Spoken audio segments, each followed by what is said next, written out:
हाँ जी, शुरू करें। सेल यस और मैम। टिश्यू, हाँ जी, सेल और टिश्यू समझ में आ गए ना अच्छे से? वो 2 चैप्टर्स हमारे 9th क्लास में से खत्म हो गए थे। कोई डाउट्स हैं या 10th क्लास में कोई डाउट है तो आप पूछ सकते हो, नहीं तो फिर हम आज से अगला चैप्टर शुरू करते हैं।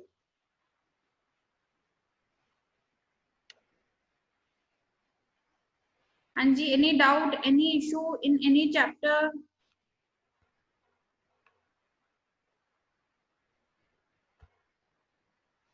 नहीं है?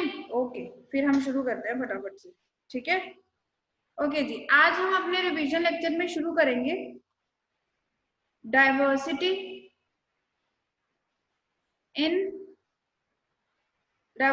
Living organisms. ध्यान से समझना इसको, ठीक है?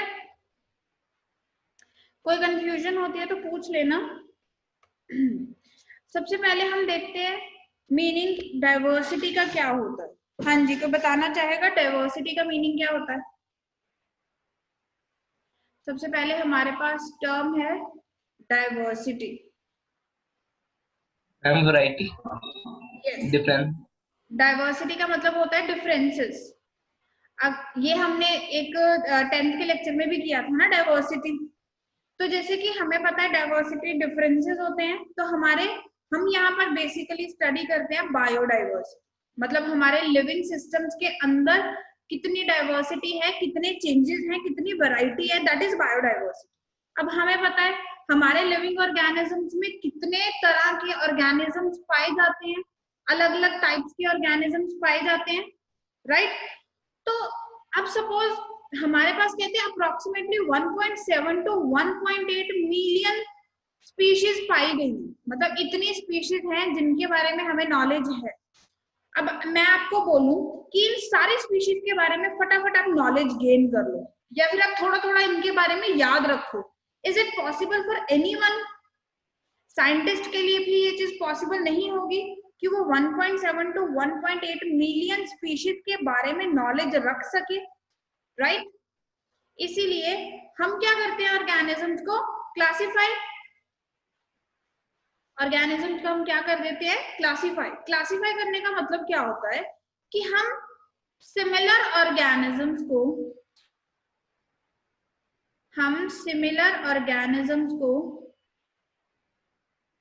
वन ग्रुप के अंदर रख देते हैं।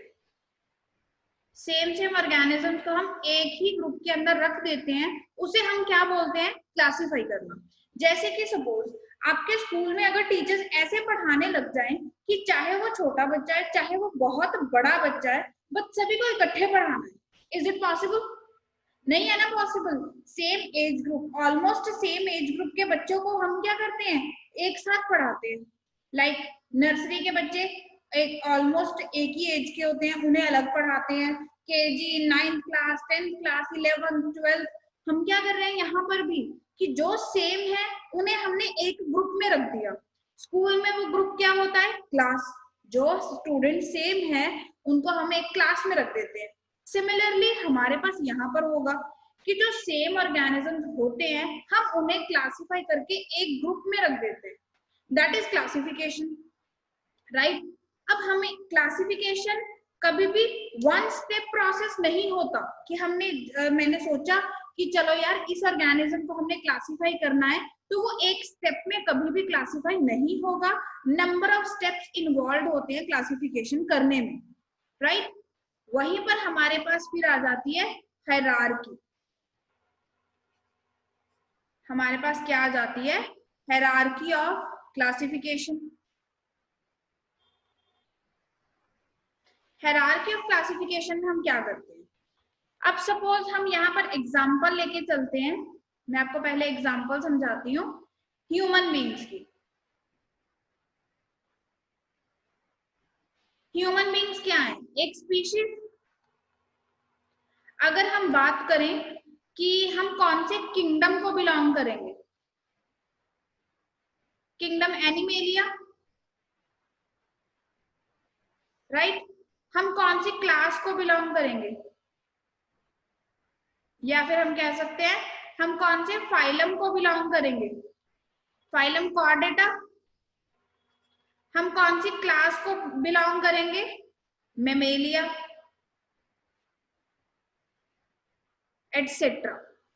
तो ऐसे ही हमारे पास एक हायरार्की बनती है, जो कैसे बनती है, जिसे हम इस वे से लिखते हैं, kingdom, phylum, class, order, family, genus, species. अब इसका मतलब क्या है जो हमने लिखा, ये जो मैंने लिखी है पूरी series, this is hierarchy of classification. अब यहाँ पर हम कैसे कर रहे हैं, मतलब यहाँ पर हमने क्या बेस रखा। सबसे पहले हम शुरू करते हैं स्पीशीज से। जो भी सिमिलर ऑर्गेनिजम्स होते हैं, सिमिलर ऑर्गेनिजम्स, उन्हें हम एक स्पीशीज में रख देते हैं। For example human beings, human beings, या फिर हम कह सकते हैं होमोसेपियंस, या हम होमोसेपियंस भी लिख सकते हैं जो हमारा साइंटिफिक नेम है, होमोसेपियंस। इनके अंदर सारे ऑर्गेनिजम्स क्या हैं, सेम। जैसे कि मैं और आप सब, हम सब क्या है, सेम है।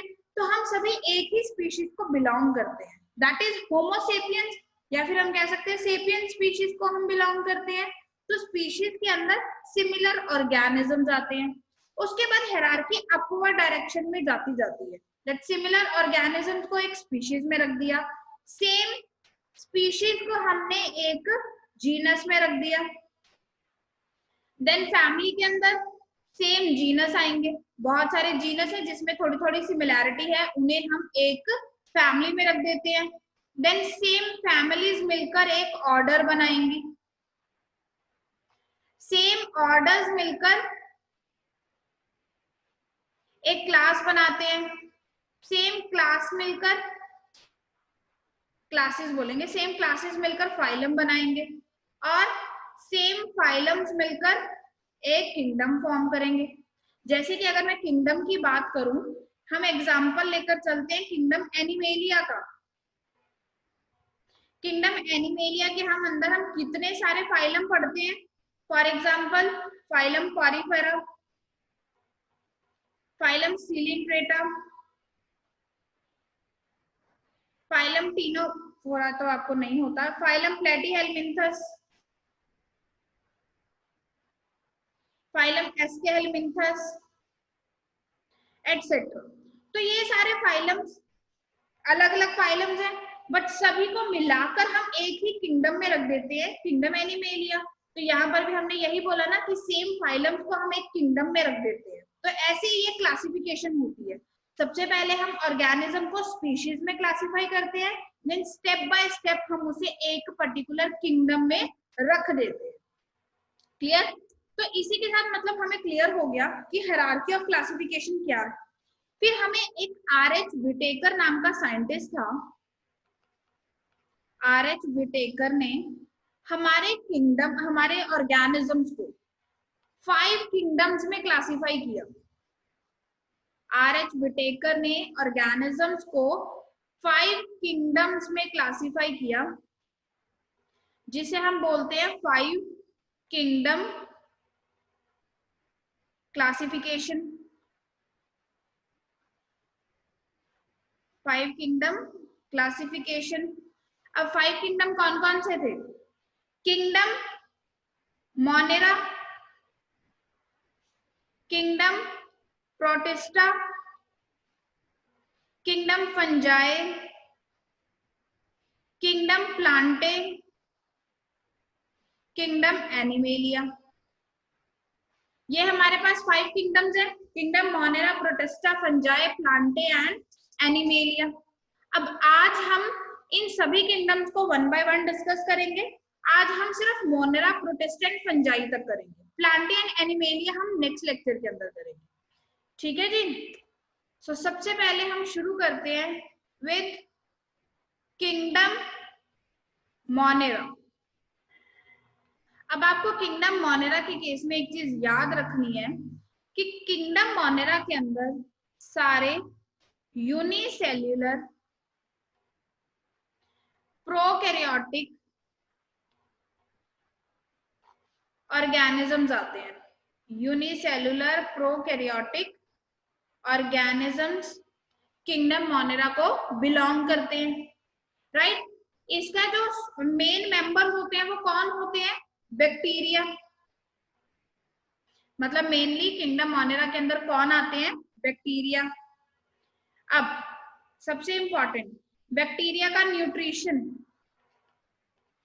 बैक्टीरिया न्यूट्रिशन में बहुत ज्यादा वर्सेटाइल होता है, बिकॉज कुछ बैक्टीरिया ऑटोट्रॉफिक होते हैं, कुछ बैक्टीरिया हेटेरोट्रॉफिक होते हैं, मतलब कुछ अपना खाना खुद बना सकते हैं, कुछ अपना खाना खुद नहीं बना सकते, और कुछ बैक्टीरिया डीकम्पोजर्स होते हैं, राइट। इन टर्म्स के मीनिंग्स तो आपको क्लियर है, ऑटोट्रॉफिक, हेटेरोट्रॉफिक एंड डीकम्पोजर्स। इसके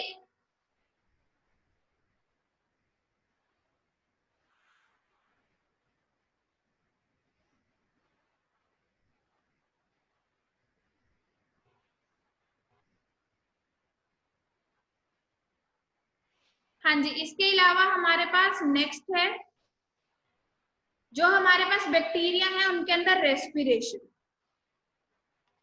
बैक्टीरिया के अंदर रेस्पिरेशन एरोबिक भी हो सकती है और एनएरोबिक भी हो सकती है। एरोबिक एंड एरोबिक रेस्पिरेशन का मतलब क्या होता है? एरोबिक मतलब इन प्रेजेंस ऑफ ऑक्सीजन, अगर बैक्टीरिया रेस्पायर कर रहे हैं। एनएरोबिक मतलब in absence of oxygen, right. Monera जो है वो रिप्रोडक्शन कैसे करते हैं? Mainly reproduction is binary fission. Binary fission का मतलब एक बैक्टीरिया सिंपली दो में डिवाइड हो जाए तो उसे हम क्या बोलते हैं? Binary fission. जो हमारे पास बैक्टीरिया होता है इसे हम फर्दर 3 ग्रुप्स में डिवाइड करते हैं। कौन कौन से हैं? साइनोबैक्टीरिया, आर्कीबैक्टीरिया,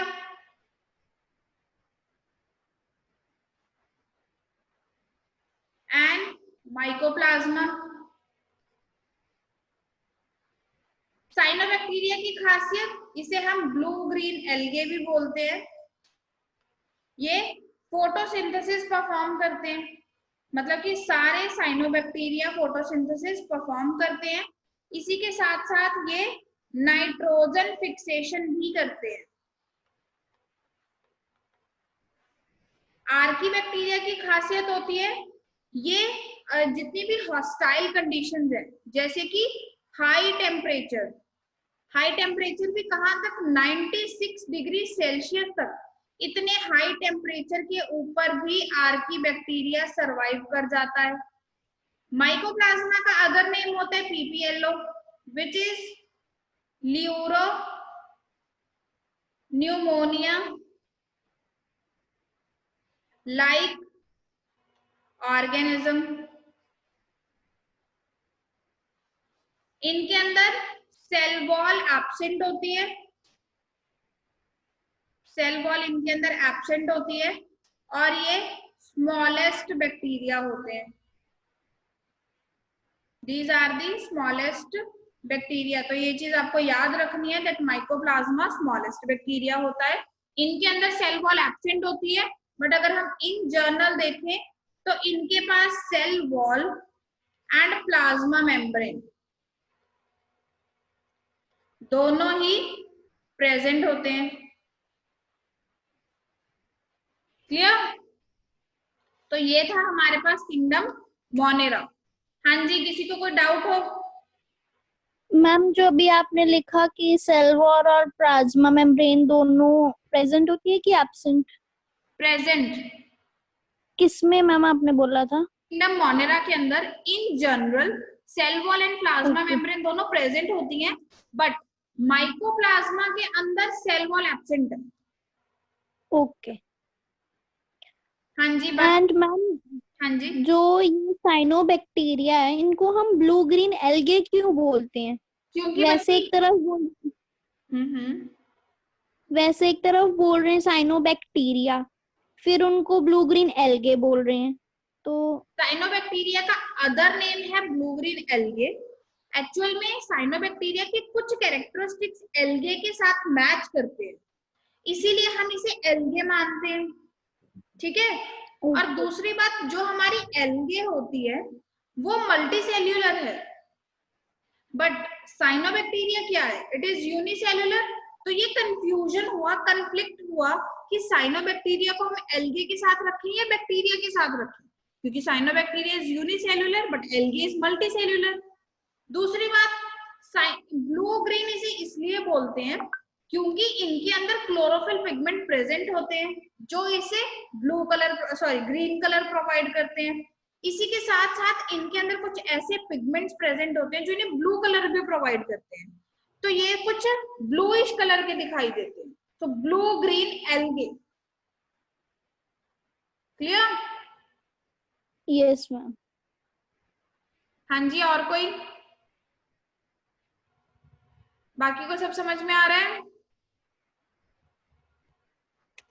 चलो, अब नेक्स्ट हमारे पास किंगडम कौन सा है? Kingdom protista.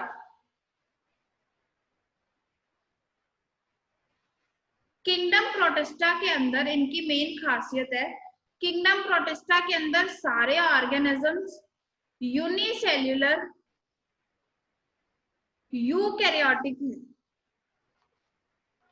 अगर हम मोनेरा की बात करें, वहां पर ऑर्गेनिजम्स क्या थे? यूनिसेल्युलर प्रोकैरियोटिक, बट प्रोटिस्टा के अंदर ऑर्गेनिजम्स क्या होते हैं? Unicellular eukaryotic. प्रोटिस्टा के अंदर हम on the basis of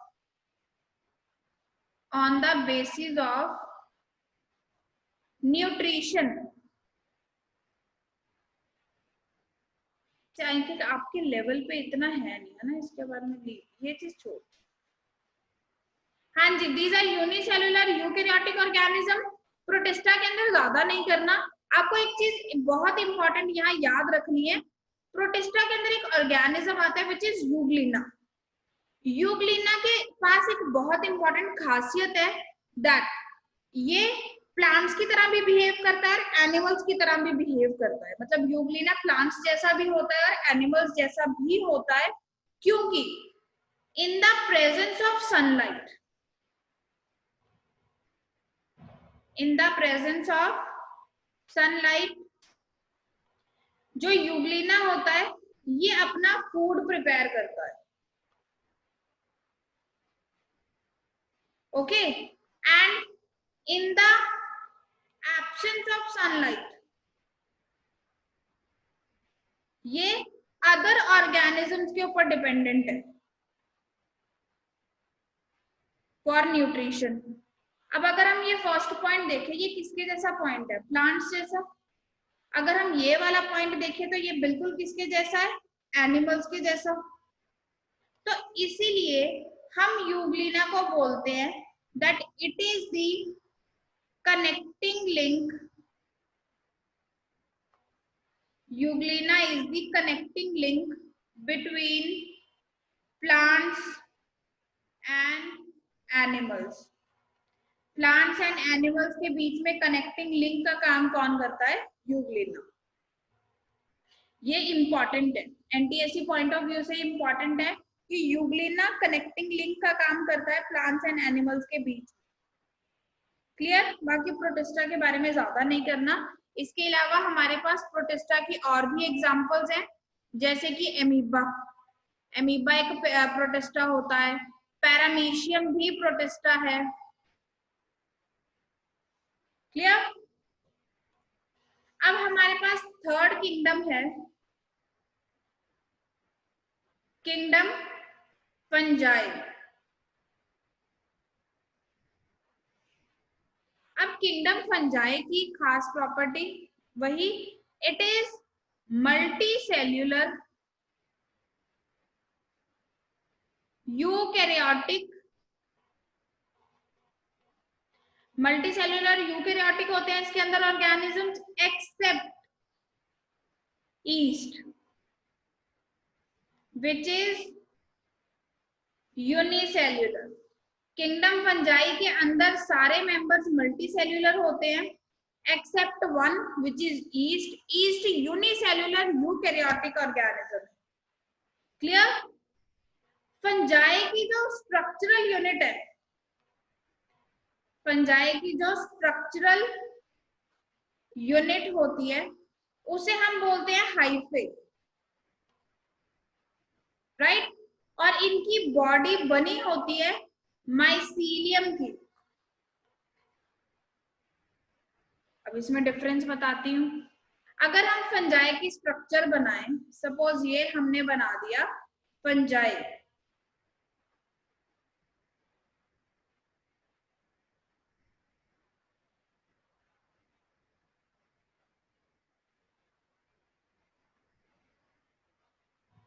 suppose ये कुछ ऐसे फंजाई है,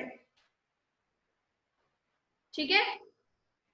अब अगर हम इसकी इतना सा पार्ट देखें, दिस थ्रेड लाइक स्ट्रक्चर, इसे हम बोलते हैं माइसीलियम। सो बेसिकली माइसीलियम क्या होता है, सॉरी, ये थ्रेड लाइक स्ट्रक्चर क्या है, this is hyphae. So basically hyphae क्या होता है? थ्रेड लाइक स्ट्रक्चरल यूनिट, जैसे कि हमने यहाँ ड्रॉ किया। जो हमारे पास ये थ्रेड लाइक स्ट्रक्चर है इसे हम हाइफे बोलते हैं। बट अगर ये पूरी बॉडी को देखें तो ये क्या है? माइसीलियम। तो हम कह सकते हैं कि हाइफे की बॉडी माइसीलियम की बनी होती है एंड माइसीलियम हाइफे का बना होता है। क्लियर?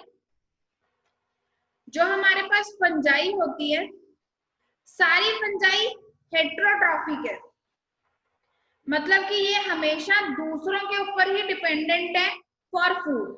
कोई भी फंजाई का मेंबर अपना खाना खुद बना नहीं सकता। क्लियर? समझ गए?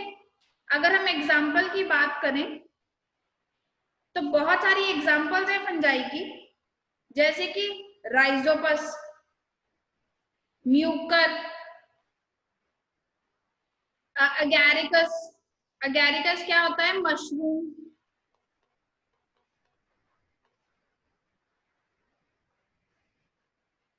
क्लियर? तो ये था हमारे पास किंगडम फंजाई। हाँ जी, कोई डाउट? तुम लोग सच सच बताना, झूठ मत बोलना। तुम लोग पढ़ रहे हो? हाँ जी, 9th भी पढ़ रहे हो? अशनूर, दर्शप्रीत, हरनूर, मान्या, प्रयास, ऑनेस्टी के नहीं साथ मैम, बताना या फिर मुझे सुन के चले जाते हो? नहीं नहीं पढ़ रहे। हाँ जी, अशनूर, हरनूर, मान्या, प्रयास। मैम जो आप पढ़ाते हो यही पढ़ते हैं बस। बस ये सुन के चले जाते हो? मैम जो आप पीडीएफ भेजते हो बस उसमें से एक बार रिवाइज कर लेते हैं। एनडीएससी देना है सबने? हाँ? Yes ma'am. बाकी बच्चे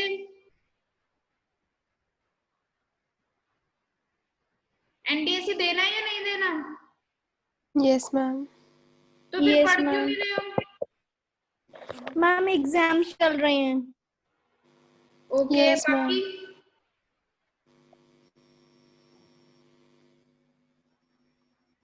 मैम दिसंबर से हैं एग्जाम्स। ना तो कोई आप लोगों से डाउट पूछता है, ना कोई क्वेश्चन सॉल्व करते हो तुम मुझे दिखते। तो तुम लोग करके रहे हो, अगर ऐसे एनडीएससी में थोड़ी ना होगा बच्चे।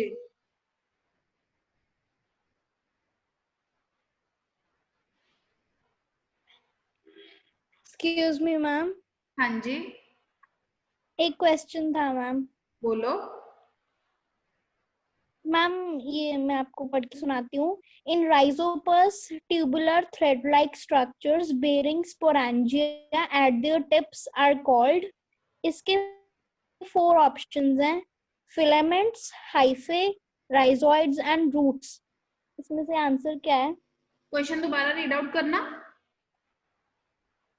In rhizopus, tubular thread-like structure bearing sporangia at their tips are called filaments, hyphae, rhizoids, roots. इनमें से तो कोई भी ऑप्शन नहीं है। Sporangiophore है ना? हाँ जी, गिवन आंसर क्या है? बट मैम मैंने नेट पे भी चेक किया तो उन्होंने हाइफे दिया है, मैं वही लेकिन तो, हाइफे नीचे नहीं होता। मैं वही कह रही थी कि क्योंकि अब हमारे पास ना एनटीएससी में भी ये चीज ध्यान रखना, अगर आपको कोई ऐसा क्वेश्चन आ गया जहां पर आपको पता है कि चारों ऑप्शंस गलत है, जैसे हम यहाँ पर देखें तो चारों ऑप्शंस गलत हैं, अब आपको चूज करना है कम गलत आंसर। ऐसा आपको हमेशा होगा, जब आप 11th 12th में भी जाओगे तो ऐसे क्वेश्चंस आते हैं जिसमें चारों ऑप्शंस गलत होते हैं, बट आपको कम गलत आंसर चूज करना है। अब यहाँ पर कम गलत आंसर कौन सा है? हाइफे, क्योंकि बाकी तीनों का तो आसपास भी लिंक नहीं है। तो फिर इसका आंसर हाइफे ही होगा। यस, अकॉर्डिंग टू क्वेश्चन हमें फिर हाइफे टिक करना पड़ेगा, बट हमने एसेक्सुअल रिप्रोडक्शन के अंदर किया हुआ है कि ये चीज होती है, हाइफे से ऊपर स्पोरेंजियोफोर निकलता है, देन स्पोरेंजियम होता है, बट क्योंकि स्पोरेंजियोफोर ऑप्शन ही नहीं है तो उसके बाद हाइफे। Okay ma'am. हाँ जी, क्योंकि स्पोरेंजियोफोर भी मॉडिफाई होते हैं हाइफे से।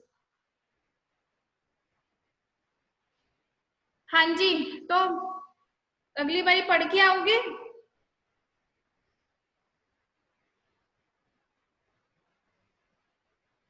Okay ma'am. मैम कौन सा चैप्टर?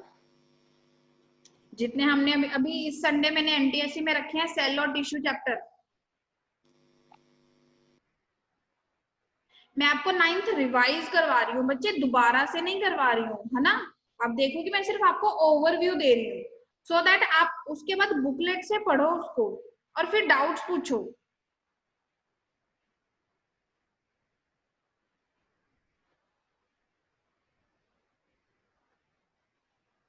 ठीक है? मैम टाइम ही नहीं मिलता, स्कूल वाले एग्जाम्स पे एग्जाम्स ले जा रहे हैं, हम क्या करें। चलो फिर एक असाइनमेंट दूं तो मैं प्रैक्टिस के लिए, सेल और टिश्यू में से दे दो। वो कर लोगे? हाँ जी। ठीक है, फिर आपके पास कल का दिन है, दोनों चैप्टर्स को ओवरव्यू ले लेना। मैं आपको वेडनेसडे को एक असाइनमेंट भेजूंगी सेल और टिश्यू चैप्टर। Okay ma'am. ठीक है? ओके बच्चे, यहां तक पढ़ लेना डाइवर्सिटी को।